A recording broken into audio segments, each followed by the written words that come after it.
inédita, uma entrevista exclusiva, a primeira ao vivo com o presidente eleito do Brasil, Jair Messias Bolsonaro. Parabéns pela votação, obrigado por me receber mais uma vez. Boa noite, presidente. Boa noite, eu que agradeço o jornalismo aí isento da Record. Obrigado, Eduardo. Presidente, o senhor foi responsável pela primeira derrota em 20 anos do Partido dos Trabalhadores numa eleição presidencial. Mais cedo, o candidato derrotado Fernando Haddad divulgou nas redes sociais uma mensagem de boa sorte ao senhor. Minha pergunta é simples: qual vai ser a sua relação com o contraditório, com a oposição, com quem pensa diferente do senhor? A oposição sempre é bem-vinda, até nos ajuda a evitar que algo de mal venha a acontecer numa decisão possivelmente errada da tua parte. Logicamente, nós sabemos o que é oposição pela oposição. Isso, apesar de a gente esperar que não venha a ocorrer, mas nós sempre nos preocupamos com isso. A oposição é bem-vinda, a liberdade de expressão é sagrada e vamos fazer um Brasil diferente agindo dessa maneira.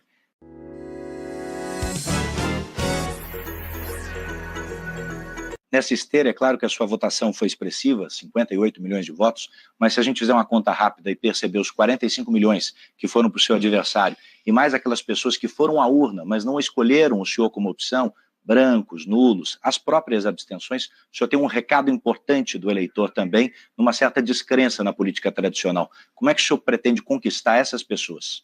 Bem, nós vamos governar, na verdade, para 208 milhões de pessoas, não apenas quem votou em mim. O Brasil está mergulhado na mais profunda crise ética, moral e econômica. E não vai ser uma pessoa ou um partido que vai tirar o país dessa situação. Precisamos do apoio de todos. Não queremos fazer nada que venha a prejudicar ainda mais quem quer que seja no Brasil. E assim sendo, eu apelo ao entendimento de todos para que nos apoie, dê sugestões e quem esteja, porventura, no parlamento, ajude a aperfeiçoar essas ideias, porque o que está em jogo é o nosso Brasil. Estamos todos, sem exceção, no mesmo barco. Nesse quesito, o senhor tem um parlamento renovado, como há muito não se via, uma renovação histórica tanto na Câmara quanto no Senado. Como conversar com esses novos políticos, muitos deles nunca tiveram uma carreira política antes, sobre a sua pauta para o país? As conversas, na verdade, já começaram. É muito parlamentar novo, vários partidos já veio conversar comigo e tem conversado por aí também sobre a situação que se encontra o Brasil. Muitos, até de outros partidos, foram eleitos por estarem me apoiando. Quer dizer, o nosso nome ajudou a eleger não só uma grande bancada para o PSL, bem como parlamentares de outros partidos. E semana que vem, sim, estaremos em Brasília e buscaremos, junto ao atual governo, Michel Temer, aprovar alguma coisa no que está em andamento lá, como a reforma da Previdência, se não num todo, né, em parte do que está sendo proposto, porque evitaria problemas para o futuro governo, no caso, seria eu. Então, e também vamos buscar maneiras de evitar novas, ditas pautas-bombas, que nós estamos com um déficit monstruoso e não podemos aumentar esse déficit ainda mais para a partir do ano que vem, sob o risco do Brasil entrar em colapso. Não queremos isso daí. Bom, entre as questões que o governo Temer parece ter valiosas, tem o teto de gastos, que está em vigor, que, segundo muitos, engessa, inclusive, investimentos futuros. O senhor é simpático à manutenção do teto como ele está? Olha, seria até dispensável a questão do teto, porque já estamos... nossa economia já está deficitária.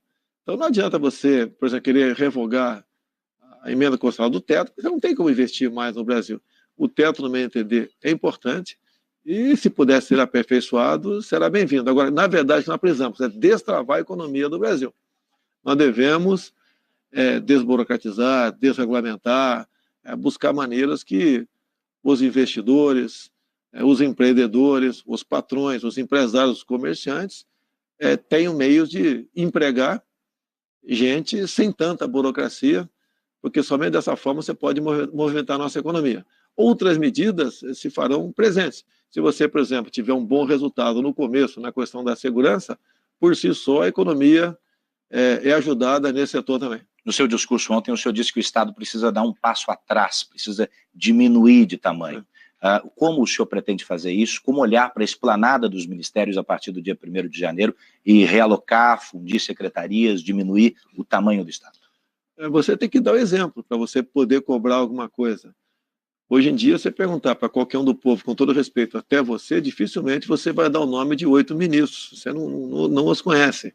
E nós queremos, ao diminuir esse tamanho do Estado, evitar o toma lá da cá, porque há uma pressão muito forte do parlamento para só apoiar o governo agindo dessa maneira. Nós sabemos onde isso vai acabar. Acaba na ineficiência do Estado e na corrupção. E nós não queremos isso daí. Temos conversado com parlamentares, grande parte dos parlamentares são pessoas honestas e não querem continuar agindo dessa maneira via líderes partidários, que muitas vezes agem, na verdade, como líderes sindicais. É essa velha forma de fazer política que eu preguei ao longo de todo o meu trabalho de campanha e queremos implementar agora. Se for possível conversar com líderes, sim. Caso contrário, aquilo que já vimos conversado no passado, conversar e pedir apoio individualmente por parte dos parlamentares. O senhor poderia confirmar aqui que essa vontade sua será também o primeiro ato como presidente, diminuir o número de cargos, corte no número de cargos? Nós vamos diminuir o número de cargos de comissão. Você necessita do comissionado, ele é muito importante.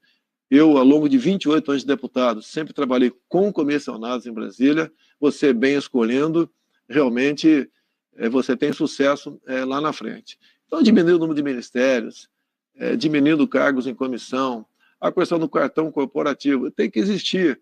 Mas o que eu falei para o pessoal? Vamos ver a despesa que eles tiveram ao longo dos últimos anos, vamos botar um percentual, 60%, 50% do gasto, você precisa disso aí, mas não vai ser um cartão corporativo completamente aberto e secreto, isso tem que deixar de existir. Vai ter limite para esse gasto. Tem que ter limite até para você dar exemplo. A questão de aeronave da Força Aérea Brasileira é a mesma coisa, se for possível. Às vezes você é obrigado, você não tem uma rota para um local que você tem que cumprir uma missão, quer seja o ministro, o próprio presidente da República. Mas sempre que nós pudermos viajar de avião de carreira, é a orientação que eu estou dando. Vamos também levar em conta as viagens anteriores e botar um percentual dessas viagens para que a gente possa, então, governar pelo exemplo. O senhor vai chamar esse controle de gastos mais para perto do presidente, que hoje ele fica um pouco distribuído, porque quem votou no senhor, eu entendi também, quer que o senhor seja intransigente com qualquer tipo de desvio ético e de gestão. Como compor isso? Como deixar essa cartilha clara e mais próxima do senhor? Olha, os nomes que nós já escolhemos, bem como aqueles que estão em vista, são pessoas extremamente responsáveis. Não precisa um presidente ficar em cima, por exemplo, do Paulo Guedes, ou do Onyx Lorenzoni, ou do general Heleno. Eles são responsáveis, são pessoas maduras, que têm uma história muito bonita de vida profissional, moral e ética. Você não precisa disso aí. Então, acho que apenas a decisão governamental nesse sentido, eles a cumprirão e também, assim como o presidente, vão fazer o seu trabalho pelo exemplo. O senhor citou alguns dos já confirmados. Tem alguém para avançar aqui, aproveitando que a gente está ao vivo? Está quase confirmado aí o coronel da Aeronáutica, o Marcos Pontes, que seria o ministro da Ciência e Tecnologia. O que falta para confirmar? Mas um pequeno detalhe, porque o que acontece? É duro você confirmar o nome, né, e depois na frente mudar. Pelo que tudo indica, o Marcos Pontes será confirmado brevemente, seria então nossa quarta pessoa confirmada no Ministério. O senhor diria que estão desautorizadas outras nomeações ou outros nomes que têm surgido ao longo dos dias que não venham da sua boca? Eu tenho visto os jornais, né? E realmente tem aparecido um nome aí que eu nunca vi na vida. Tá? Nunca conversou comigo. Como alguns conversaram comigo e, de repente, quando saiu da minha casa, se lançavam. Esses já podem se considerar fora do governo, até porque, se tivesse ouvido mesmo qualquer conversa nesse sentido, seria reservada e não poderia estar falando aí fora para quem quer que seja. O senhor pretende mesmo indicar o juiz Sérgio Moro como ministro do Supremo? Bem, agora, como acabou o período eleitoral, se tivesse falado isso lá atrás, soaria oportunismo da minha parte, né? Eu pretendo, sim, não só para o Supremo, quem sabe até para o Ministério da Justiça. Pretendo conversar com ele, saber se há interesse dele nesse sentido também. Pretendo conversar brevemente com ele e, se houver interesse da parte dele, com toda certeza, ele será uma pessoa de extrema importância num governo como o nosso. Num passado não muito distante, o senhor falou também sobre a possibilidade de aumentar o número de vagas no Supremo Tribunal Federal e, de certa maneira, questionou a isenção dos que ali estavam. Isso ficou no passado? Ficou no passado. Você tem que ver o contexto, o momento. Quando o povo, de maneira geral, reclama de algumas decisões do Supremo, que é o direito, reclama das nossas, do Parlamento, você começa a ver que a maneira de ter um tribunal isento seria aquela. Ficou no passado, realmente, eu estava embarcando num rumo, no meu entender, equivocado. Há poucos dias não, agora domingo, conversei ali com o Dias Toffoli, chegando a Brasília, conversarei com o presidente do Supremo, e eu tenho certeza que teremos uma convivência extremamente harmônica. E disse mais para ele, que não é o executivo que vai fazer, não. Vamos fazer juntamente com o judiciário. Todos nós somos responsáveis pelo futuro da nossa nação. Alguns analistas têm entendido que o Supremo terá uma participação, uma importância, de fato, nos próximos anos na garantia dos direitos das minorias. O senhor que no passado chegou a falar que as minorias deviam se curvar às maiorias, vai governar também para as minorias? Eu queria saber que me definisse o que é minoria. Quais direitos de tal minoria? Nós somos iguais, não tem diferença minha para você.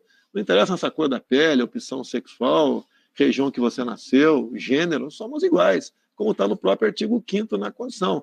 Nós não podemos pegar certas minorias, tá certo? E achar que tem superpoderes que são diferentes dos demais. Eu acho que nós conseguimos a igualdade para todo mundo, todos se sentirão satisfeitos.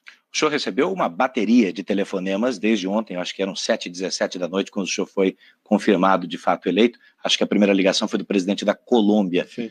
Como é que foram essas conversas? Todas as conversas foram protocolares. Recebi também do Uruguai, da Argentina, do Chile, de Israel, da Espanha, do Trump também.